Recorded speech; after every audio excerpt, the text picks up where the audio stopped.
Okay, so now I'm recording. So Randa, you can unmute yourself and talk about your star. Is that what you want her to do, Faith? Yeah, just briefly explain why you chose your star. Okay, I have this star up all year round, hanging from my mantle. And I also have an angel hanging from the center of my mantle and the star hanging above the angel. And I just love it all year, not just at Christmas. Excellent. Thank you. Okay, I'm gonna go. Eleanor, did you have one? No? Okay, Michelle, did you have one? Go ahead. There. Everybody see that? Yeah. I have a nativity set and my star has been busted for years, so I haven't bothered with it. When you guys said have a star, so I reordered the star that I had. That's a pretty basic reason, I'm afraid. All right. Fine reason. You're a nativity star. I've got to say that Michelle has a beautiful nativity set. It's very large, and one year she brought it to church for us all to see, and it was quite impressive. Oh, That's the star. It should be pretty large. It's got a whole village. we might want to have to see a photo of that, Michelle. Well, this year, I hate to say, I didn't even put it up because a few days before Christmas, I came down sick. Ah, Well, okay. All right, Ruth, do you have a star? I'm just going through because I can't see everybody. My Ruth? mom always called this a star flower. Oh, a star flower. It's a nasturtium, but just because of the color. I like it. Very nice. yeah. Very pretty. All right, I got Kathy. Do you have a star? Okay, go ahead and unmute yourself.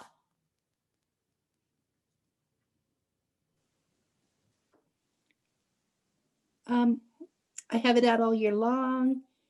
I got it because it's pretty in Ireland. So Oh, in Ireland. That's beautiful. yeah, it's Irish glass.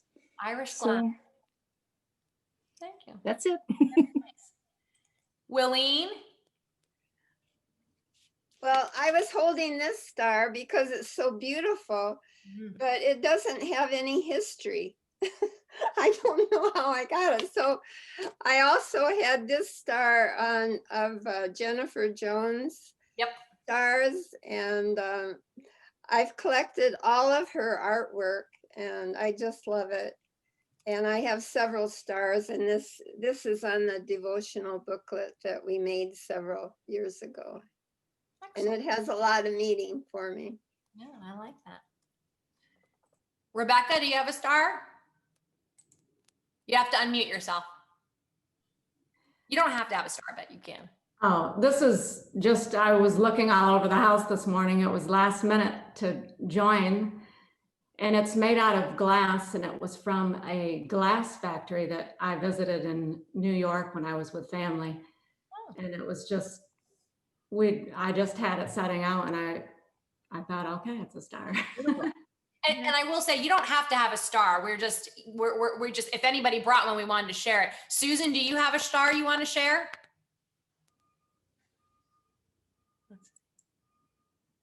I think she's traveling. Yeah, go ahead and unmute yourself. I couldn't get it off the Christmas tree. I don't know if you can see it. Oh, there it is. Yep, we see it. Okay, yes, we can.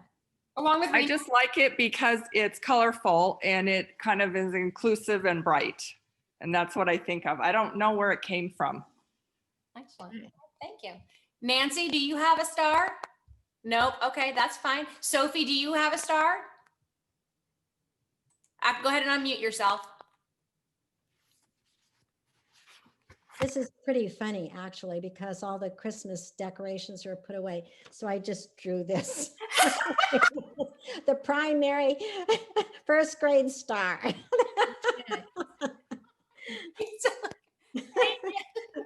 Oh, that's awesome. I love that. Let's see. Paul has a star. Cara. Go ahead. No, oh, does Cara? I'm just, because I'm on speaker view, so I'm literally going one box at a time and just asking people. Okay.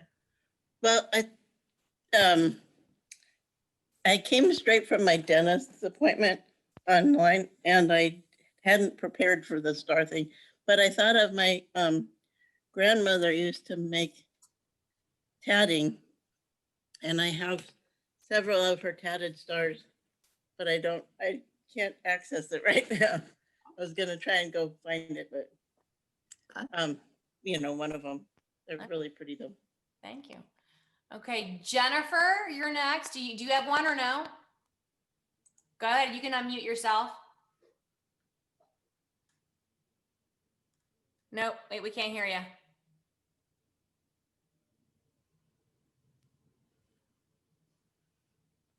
No. Oh, there you go. Go ahead. Go ahead. There. Yay.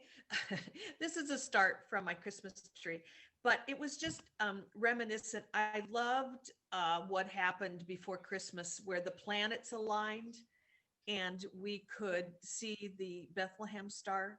Yep. Oh, 800 years, later. This just is what I think of now when I see this. Oh, thank you. Very nice. Like that. All right. Thank you. Joanna, do you have a star? All right. Okay, go ahead. You have to unmute. Go ahead. Hey, I have a star that's made of fused glass, and I got it in Colorado at an art show. I hang it on the window near our kitchen table during Christmas tide, and it just reminds me of the Star of Bethlehem. Oh, love that. All right. Paul, go ahead. This is a box of assorted chocolates from a Christmas some time ago. So it just reminds me of joyful family gatherings at Christmas time. I like that. Very nice. Very nice. Very nice. Thank you. Carol Sharp, do you have a star? Go ahead. You can unmute yourself. Well, this star has been on our tree for 55 years. So this is our Christmas star from our tree. Very nice.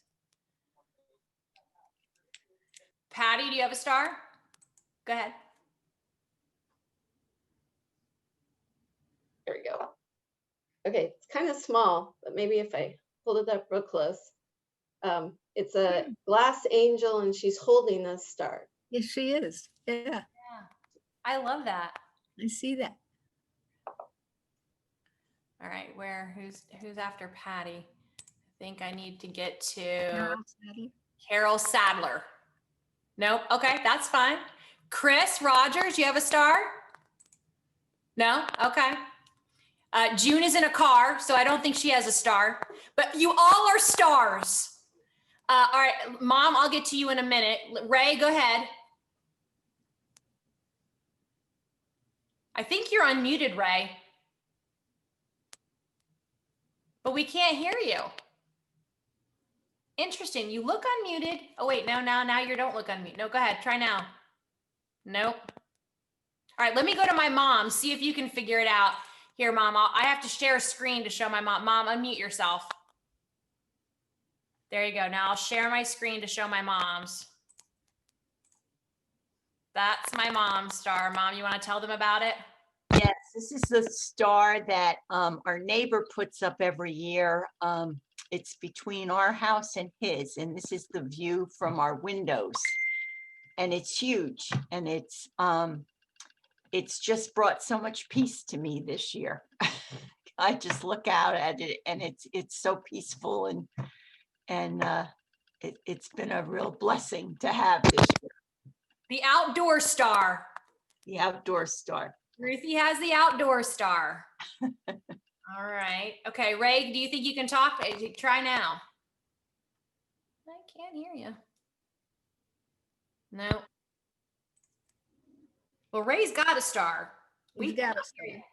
Let's see. Got a star. Can you hear me now? Yeah, there you are. Go ahead, Ray. All right. Yeah, I'm operating off a different computer this week, but this star is from an organization called Operation Homefront. It's now a national organization, pretty large, pretty well known. And when it was founded in San Diego, I was the original chairman of the board of directors, and the executive director gave us this star to kind of commemorate the work that we were doing at the time. All right.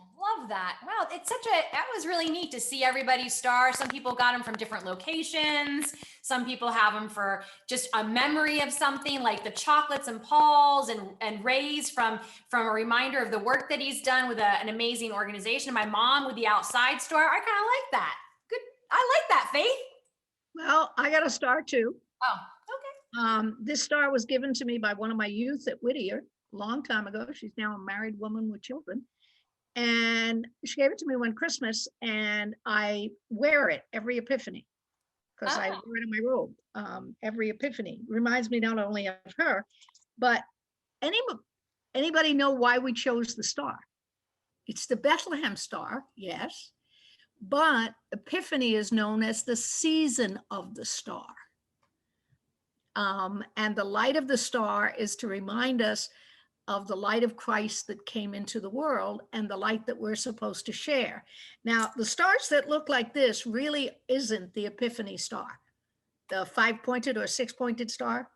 The Epiphany star is the one that actually Jennifer did with the longer lights coming out of it. Because, yeah, that's the one that Willie is holding up right now. That's more the Epiphany star, okay? Because it reminds us to shed light everywhere as God shed light on us. But that's one of the symbols for Epiphany. Just a few facts about Epiphany, and then we'll get into looking at one of the paintings. Epiphany is actually an older celebration than Christmas. The church actually celebrated Epiphany before they celebrated Christmas. That came as a later celebration in the theological and liturgical history of the church. You know, obviously, chronologically, you don't celebrate Epiphany before Christmas, but it was a church festival before Christmas was. And it originally began to mark Jesus's baptism. So Epiphany didn't originally celebrate the wise men coming. It originally celebrated the baptism. Now, what we have done is truncated the story, and we've put the wise men in the stable. Scholars now believe that they probably never were in the stable. They came anywhere from 12 days to 2 years later, according to the old traditions. So now what we do is we have Epiphany on the 6th, but we generally never celebrate it because it falls in the middle of the week. And so then we celebrate the baptism of the Lord on the second Sunday of January. So how many wise men were there? How many wise men were there? I see. We don't know. We don't 3. I see Paul was holding up like 5 or 7 or something. Michelle said, I don't know. No, I said, we do not know the number. Right. It's unknown. Okay. That's what I meant. We do not know the number. Tradition says 3 because there were 3 gifts, but did you know there was a tradition that said there were 12? 1 for each of the tribes of Israel. So there were some early traditions that said there were 12 wise men. What were they? Astronomers, astrologers. Astronomers, that's one tradition. What else? Healers. Pardon? Healers. They were from Persia. Well, one of them at least was from Persia, so they say. Far away. They were Gentiles. They were Gentiles, and that is critical. None of them were Jewish, and all the other stories of the Nativity, Matthew and Luke, basically it is Jews who come, and it is Jews who are engaged in the story. So one of the meanings of Epiphany is the reaching out, the universality. You heard that from Dana and Chelsea, you heard that from Chuck Hoffman. It's the universality of God's gift to the world. We often think that maybe the wise men were Zoroastrians, the Zoroastrian faith, and that they were practicing that faith. Part of that faith was to study the stars and the movements of the stars. And so that's why the two are linked up. There are legends who say that they were from different countries and they were from different races. And that's why in pictures of the wise men that are more authentic, you're not going to see 3 Caucasians. You're going to see a variety of faces and a variety of ages. They also have names. Anybody remember the names of the wise men according to our later traditions? Because there's none in the Bible. Melchior is one, I think. Melchior. Melchior is one. Something that started with a C. Randa, go ahead. Oh wait, I muted you. Go. I'm sorry. Balthazar. Balthazar, yep. I got Melchior and I got Casper. Yeah, Gaspar. Caspar. Sorry. And their names have meanings. So Gaspar means white, Melchior means light, and Balthazar means the Lord of the Treasury. Why we associated those names with them, but those are the names. If you listen to Amal and the Night Visitors, or if you listen to any of the traditions, you're going to find those names, but they're not in the scripture at all. They bring symbolic gifts. What are the gifts? Mom, this one you know. Go ahead. Gold. Wait, hold on, Frankincense. I need if Frankincense. Hold on. Frankincense and myrrh. Myrrh. Yeah. Okay. Yeah, raise your hand because I got like 4 people yelling out words at me. Okay. And each of those gifts are symbolic. Gold represents Jesus's royalty. It's his kingliness, okay? His lordship. Frankincense, because it's an incense, it represents his priestly role. And because it's used in prayer, it represents his divinity. So you have his lordship and his divinity. Myrrh is an oil used for the anointing of royalty and also for the embalming of the dead. So it represents Christ's sacrifice and death. So the gifts have meaning as well. And of course, this is all spelled out for you in the one song that we sing every Epiphany, which is We Three Kings. Because each one defines what I just said to you, encapsulates all of our traditions about that. Epiphany, as I said, is a season, and actually Michelle said that either. Also, it can last 4 to 9 weeks. And this is what I think is fascinating. That timing of whether it's 4 weeks or 9 weeks is dependent on when Easter comes. Okay? Because Easter is set by the first full moon after the equinox. So Easter isn't the same date every year, right? Okay, so you have to trace back from Easter to Ash Wednesday to get you 40 days. And Ash Wednesday ends the season of Epiphany. So sometimes it's 4 weeks and sometimes it's 9 weeks. But to me, what is absolutely fascinating about that is it's a cosmic calendar. It's set by the movement of the universe. We call Easter a movable feast because it changes each year, but it changes according to the universal pattern that God has built into the universe. I just think that's an amazing thing there that we don't often look at it that way. So why don't we show them before I go into some of the traditions and other things? Why don't we show them the Epiphany picture? We want to show you an Epiphany picture now. This is by John August Swanson. You remember him. We studied his Christmas and his Easter, but we never looked at his Epiphany. This is the one that actually started me on my collection, because it's the one I got first. Can you see that? Can you? Yeah, so I can enlarge it. Yeah, let's enlarge it a little. It's going, well, I think that's maybe all I can do. I can, so you see it's long. Yeah. I don't think I can do it. No, I was trying to see if I could make it. Let me see if I can do this. It just kind of makes the black larger. Okay. Can you see it? Can you see the picture at all? I have, now that I'm sharing screen, you guys are in very small squares, so you have to kind of, now you can verbally communicate with me. So what do you see in this? What strikes you in this?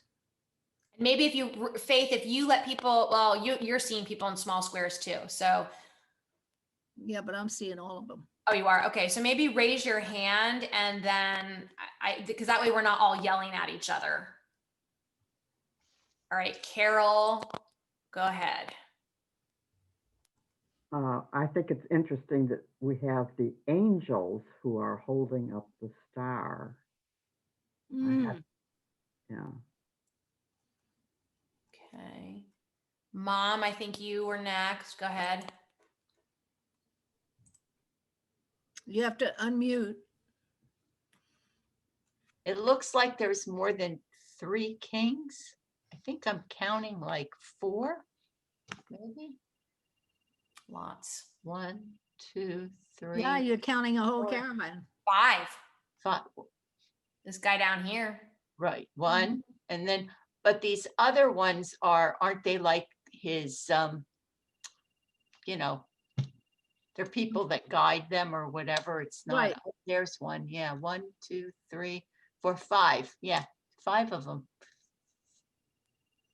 Yeah, he has 3, but he does have more in the caravan. So maybe these 3 guys are the kings and this guy up here who is just in the caravan. One of the wise men is seated looking at a map. Yep, that guy. His servant holds a lamp so he can see. Right. I'm looking at John August's note. Another is pointing to the telescope in the sky. Right. Yeah. And then you have the third one. Which is down here at the bottom. Yeah. Right. What's the one up at the top? Probably one of the followers. Oh, okay. I can also do. I think it's interesting that everybody in the picture and everything in the picture is looking up. Yeah. I mean, the animals, the, horses, the dogs, the people, everybody. Yeah. And Rebecca, you're right also, because that is what he wanted. They're following a path. They're all on a path. Epiphany is a journey. Okay, let's see.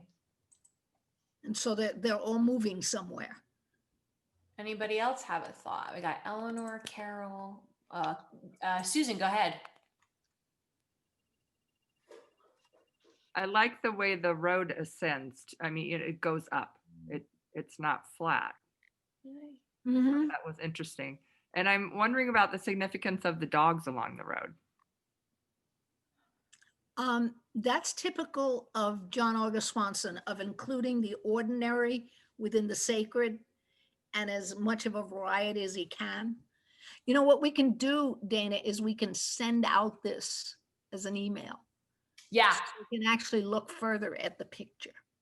Yeah, and I was trying to find a way to like spotlight something, but I don't know if I can. I was trying to, what does this do? Oh, okay, undo. Okay, now that doesn't do anything.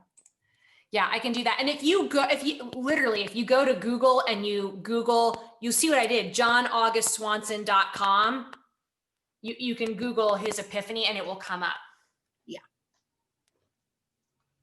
Yeah, it is brilliant. Paul, go ahead.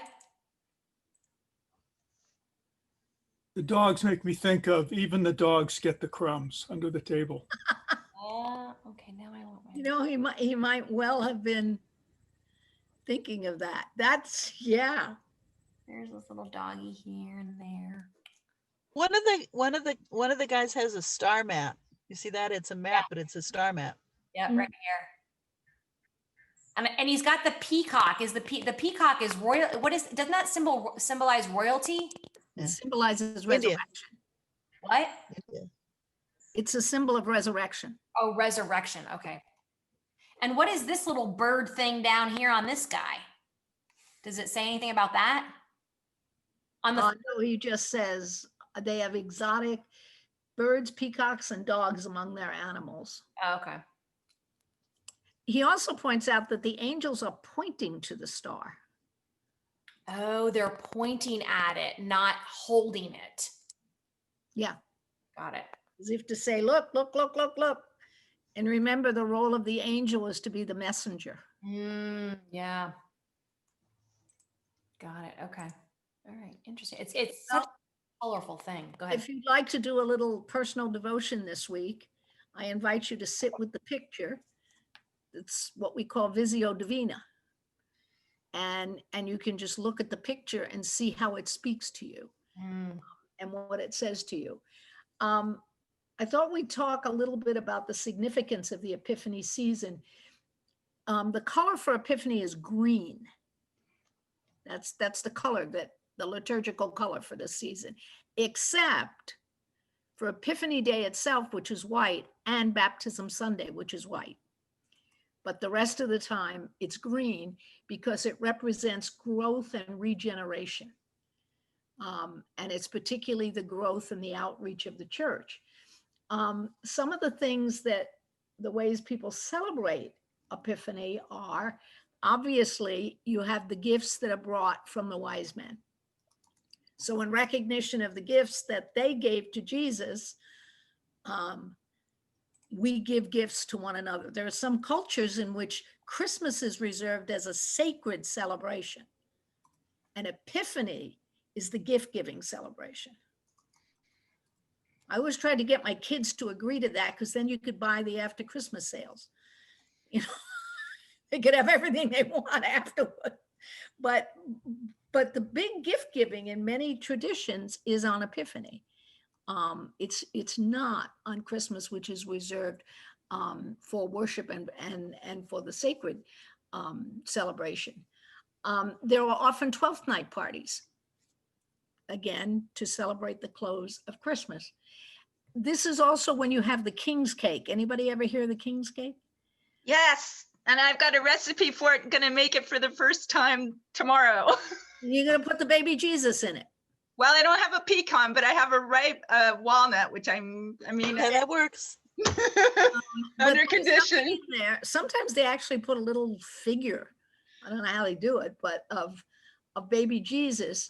Whoever finds it, in particularly some Spanish or Latino countries, if you find the baby Jesus in the cake, you have to provide the food for Candlemas, which is on February 2nd. Kathy has her hand. Kathy has her question. Go ahead, Kathy. Oh, I was just going to say that back when I was in college, was visiting in Mexico on this day. And so we were allowed to go visit with a family that was doing the Three Kings. And so they baked a ring cake, and then they had several things in it. It wasn't just the baby Jesus. It was like a ring, and that meant something. And there were just several different kinds of gifts. And it was a major celebration for them. Mm-hmm. Absolutely. Absolutely. Absolutely. By the way, in the Spanish countries, what you usually make for the Candlemas feast is tamales. And tamales take some work. Yeah. So that's why it's a gift. One of the celebrations, I found several of them. One of them in Eastern European countries like Czechoslovakia, Poland, some of those, you're supposed to go for an icy swim. You go to the river and in some cases you don't have any clothes on.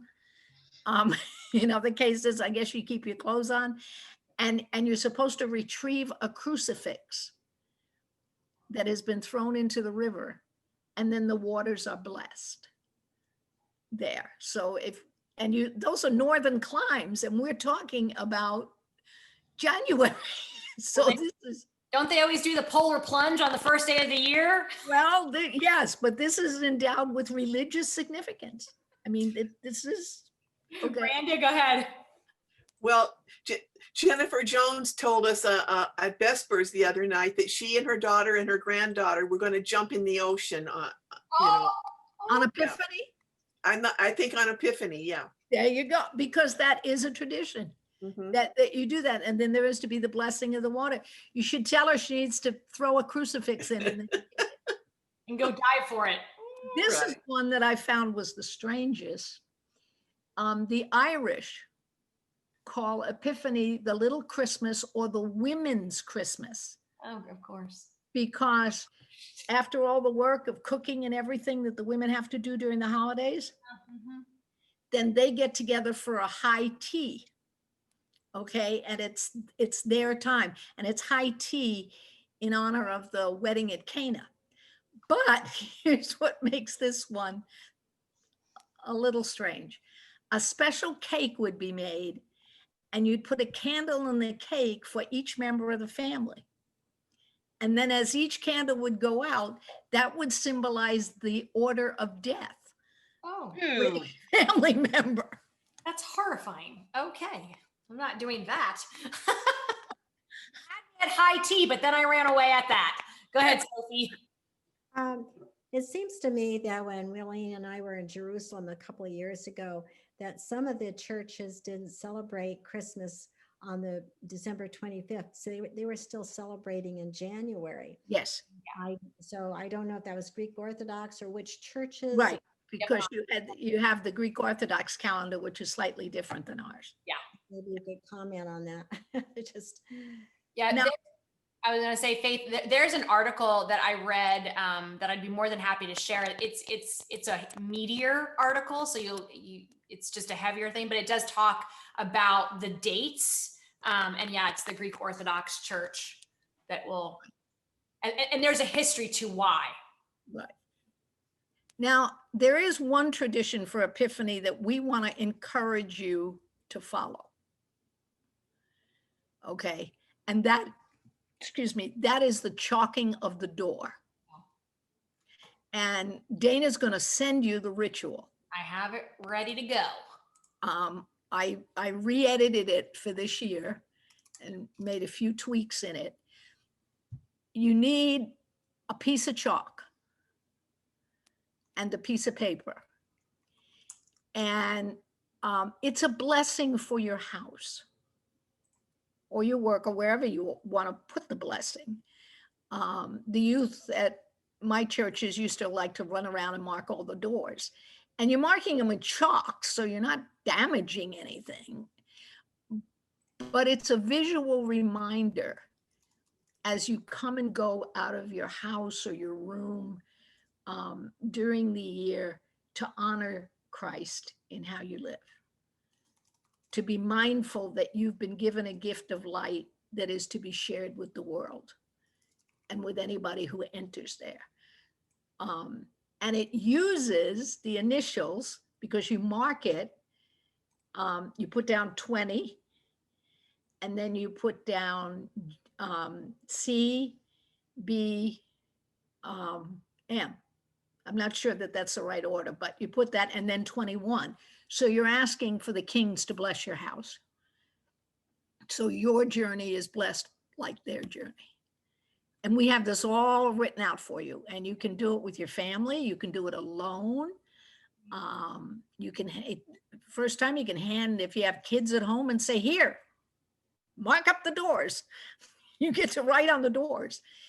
You can do it on every room in your house or just the front door. I know Dana's done it before, haven't you? And Ruth has done it. I've done it. Not every year, but a couple of times. I just sent an email. So if you did not get an email from me, let me know, because I'm trying to see who's on here and then send the email.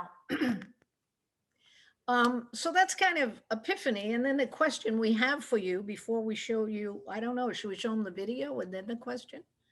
Well, why don't we, I think maybe we should ask questions because video, it's Chuck Note and it's a good video and maybe we could just conclude with that. But if there are any questions this far, maybe we should ask. Okay, or why do you think the church should go back to celebrating the season of Epiphany more intentionally? Yeah. And how might we do it? All right, Sophie and then Michelle. Go ahead, Sophie. Well, I had a question. You were said, I think at the beginning, that Epiphany was also celebrating Jesus's baptism. But Jesus, as I understand, wasn't baptized until he was a man by John the Baptist. So this kind of gathering of Epiphany and wise men and baptism doesn't seem like it all connects somehow to me. So are those separate things at the same time? Can you explain that? Well, chronologically, it's very difficult to take, 1 minute. It just told me that I'm going to run out of battery, but it's very difficult. I'm going to say that, like I said, there's an article that I can send you if you're interested that talks more about the history, because it's a very interesting history, and it's very much connected to what was going on during that time period. And so there was a debate back in the 2nd century. It was Epiphany that was celebrated. The birth of Christ, December 25th, was not celebrated. Right. And then in the 4th century, there was an argument between two theologians, Arius and Anathesis. And that argument was over, and I can't remember, it was over a theological discussion. I'm going to pull up the article. And ultimately, they were in this debate. And at that same time, Constantine the Great came into power and converted to Christianity. And he was very annoyed that the Christian church was in a divisional moment. They were breaking apart. They were arguing. And so he said, listen, you guys, go stop. I just converted to this religion. Go figure it out. So the two of them and all the patriarchs had to go into a room, and they came up with the Nicene Creed. And that was, there was an argument on not the divinity of Christ, because that's not the right way to say it. No, it was the begotten argument. It was the essence. It was the essence of Christ. Was God and Jesus the same? When did they become the same? Was it when Jesus was baptized by John the Baptist? So there was this debate, like there's often debates about Christianity, even now. And so they came to the conclusion, and then with that meant that they decided that Jesus, the essence of God, was always in Jesus from Jesus's birth. Hence, we got Christmas. Although interestingly enough, Christmas and Epiphany are both days because they were pagan holidays. Because December 25th was the festival to the sun cult. And Constantine also really liked the sun cult. And so he decided that December 25th was going to be the birth, the celebration of the birth of Jesus. And the difficulty is you have nativity stories in Matthew and Luke. Right. But Mark's nativity story is his baptism. That's really where Mark has the Spirit of God enter Jesus. And then John has the Spirit of God and Jesus from the very beginning.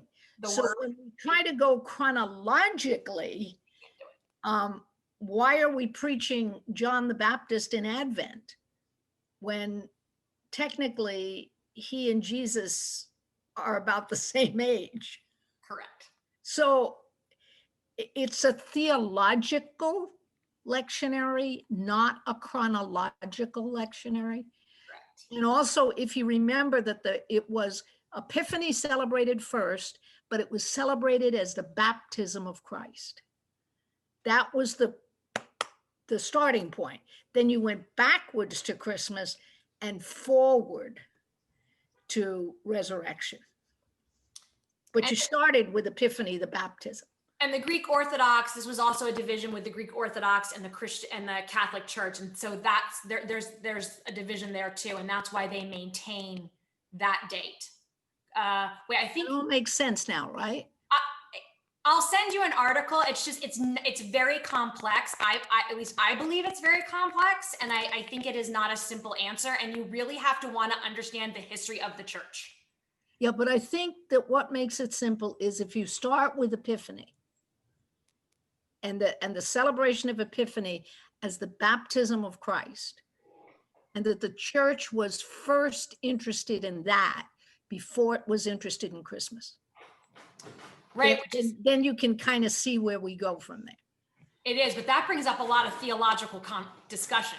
So I think Michelle had her hand up, and then Ruth. Michelle, do you still have a question?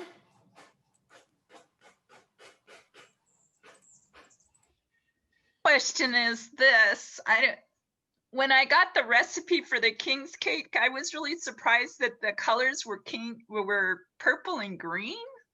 There must be some symbolic. And yellow. Well, green is the color for Epiphany, for growth, new beginnings. Purple was the Advent color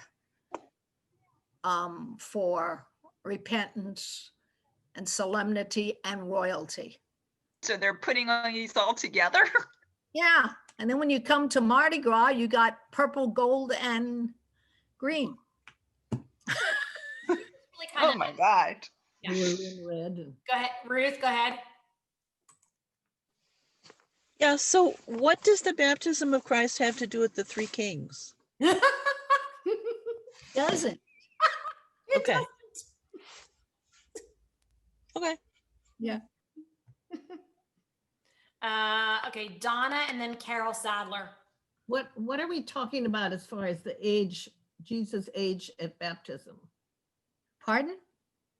What are we speaking of about Jesus' age at baptism? Traditionally, he would have been about 30. So the pictures I have in my mind are of John the Baptist baptizing him in the river, and at equal ages. Yes. So that's correct. Okay. Mm-hmm. All right, Carol Sadler, then Paul. Is the tradition that the three kings arrived after the family returned from Egypt? And, when does the flight of Egypt enter into this, and how long were they gone? I've never kind of gotten that resolved. Again, I'm sharing tradition here. Yeah. Nobody knows for sure. If you read Matthew, it does not say that they went to a stable. It says they went to a house. Okay. And then they laid their gifts down and worshiped him. So there are those who say they got there later. They got there after the birth, when they had moved. Maybe there was now room out of the stable for them to stay. So they got there 12 days later. That's where the 12 days of Christmas tradition comes from. But there are some traditions that said it took them 2 years to get there. And that would have been after they came back from Egypt, because they fled to Egypt because of Herod's decree to slay the babies. Which I'm also going to say there's some scholarly argument that really didn't happen. That's possible. It's in fitting with who he was. Well, it does. I mean, he was not a great. But it replicates the slaying of the innocents by Pharaoh. Correct. So. That's right.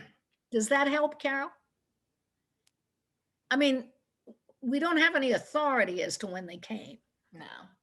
And I often do wonder, was it really 12 days? I mean, if they were coming, it says they're coming from far, and perhaps the furthest that anyone's traveled as represented in the New Testament.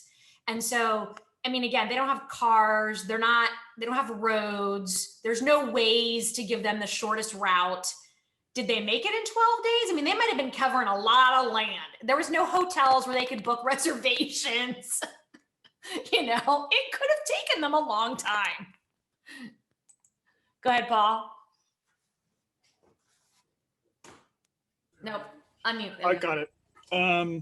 So I really like, Faith, your idea of the baptism first. The baptism is a revelation because the dove comes down, but it is also the beginning of the ministry of Jesus. That's right.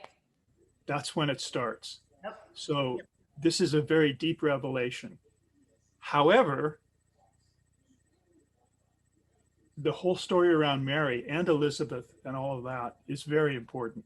So it got woven into everything, but that was the start. Yeah. Yeah. See, the major next revelation after the baptism in the season of Epiphany is the wedding at Cana. Mm-hmm. Yep. Which is also a revelation. These are all revelations of who Jesus is. And do we miss the step? I mean, he's baptized and then he goes to the desert first, doesn't he? No. He does the wedding of Cana by his baptism. He does it prior to the baptism? No, after. So wait, he's baptized. Then what happens? We don't. Does he know what happens? Well, I can't remember. Is it the Cana? Is it the wedding, or is it does he go to the desert? No, you can't mix up the Gospels. Mark, Matthew, and Luke say that after he was baptized, he was driven into the desert by the Spirit. Right. Okay, that's what I'm thinking. Okay, yeah, and that's actually a very profound thing. Yeah. Because it suggests that frequently when we encounter the Holy Spirit, it drives us into the desert. Yeah. And has us tempted. That we are tempted. Oh, and then John. I'll give you a wonderful sermon on what that temptation is, but I won't right now. Yeah. Or we are tempered. Or we are tempered. That's kind of an interesting way to think about it. I think there really is a temptation there. And then John has the wedding of Cana. Yes. Got it. Okay. Yes. Other questions? What other questions? I do have the article. I'll send it out. If you look at the main theme, this may help you to frame why the church should reclaim Epiphany. Its main theme is the universality of God's gift to the world. Amen. That it does not belong to any one race, creed, nation, denomination. So it's inclusive. And I guess that's what I think is the gift it has to offer to the church now, to reclaim that, particularly these days.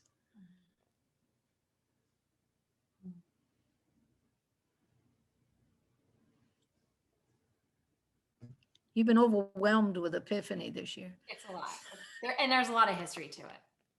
Although Faith, you know, the other take that I of course, that's the most critical point to it, but I like the idea of God using elements like the star and a dream to communicate with us. And that they're everyday elements that are in our lives. And that was kind of what Chelsea and I talked about, is that they're elements in our life. Jesus uses the bread and the wine to create the visible sacrament that we now have as the Eucharist. Water. Yeah, water, the baptism. Yeah. I know we're out of time. See, like good teachers, we always have more than you can do, rather than less than you can do. And we don't have to show the video, but we do want to challenge you with this last little what gift can we bring? Okay. If you have an envelope, if you don't have it with you today, fine. But get an envelope and a piece of paper or a card or whatever, and write on it what gift you want to bring to God, to the church, or to another in this Epiphany season. What gift would you bring? And we're not really talking about going out to the store and buying a gift. You know that. What gift can you offer? A gift of prayer, gift of service, gift of time. What gift can you offer? Write it down. Nobody's going to see it. Nobody's going to see it. Put it in the envelope and open it on Ash Wednesday, which is the close of Epiphany. Open it on Ash Wednesday. And let it be your gift. Maybe you should put the envelope where you can see it each day, so you can bring it to your intention, and so that it can become a part of shaping these days between Christmas and Lent. And just to throw this out for you, do you remember we said that Christ the King Sunday ends the period, or it starts us on Epiphany, or on Advent? Remember we said Christ the King says this baby you're welcoming is actually the King of the world? Well, at the close of Epiphany is Transfiguration Sunday, which says this Lenten season that you're going into, as you move toward the cross, remember, this is the risen Lord. So they're bookends. Just throw that out. We can show the video if anybody wants to stay and see it. I can do that, and I can also email it to you too, but I can certainly show it. I have it up. Any other thoughts, questions? Would you please email it as well, Dana? Yeah, I'll email. So I sent you one email already with chalking of the door, and then a connection to John August Swanson's Epiphany art piece. And then I'll send another email with this video, and then the Epiphany article that I referred to, and you'll have that. But I can show the video now if anybody wants to stay on. It's not that long. So what is it? Less than 5 minutes, I think. I think it's like 2 minutes long. Yeah. Okay. I like the challenge it offers. It's nice. He does a good job on that. I really like this. Let me go ahead here, share my sound, share, play. After Jesus was born in Bethlehem, wise men from the east came to Jerusalem asking, "Where is the child who has been born King of the Jews? For we observed his star at its rising and have come to pay him homage."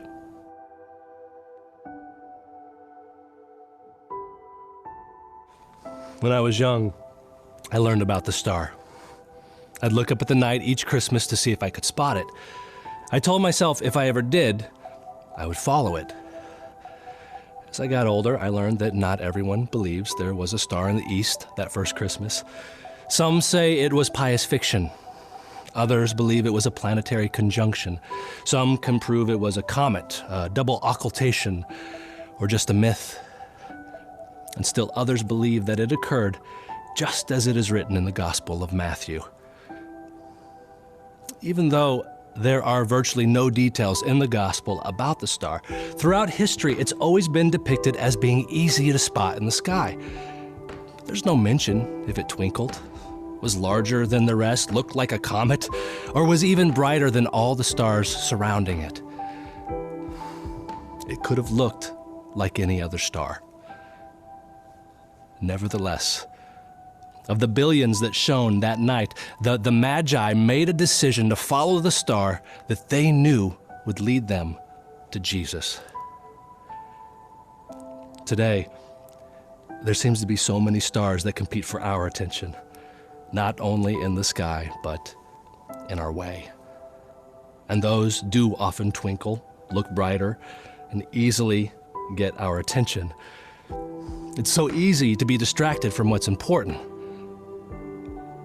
And though there are billions of stars shown in the sky and in our way each Christmas, each year we are called to make a decision to follow the one that leads us to the Christ child. Which star are you following? Merry Christmas from all of your friends here at Chuck Knows Church.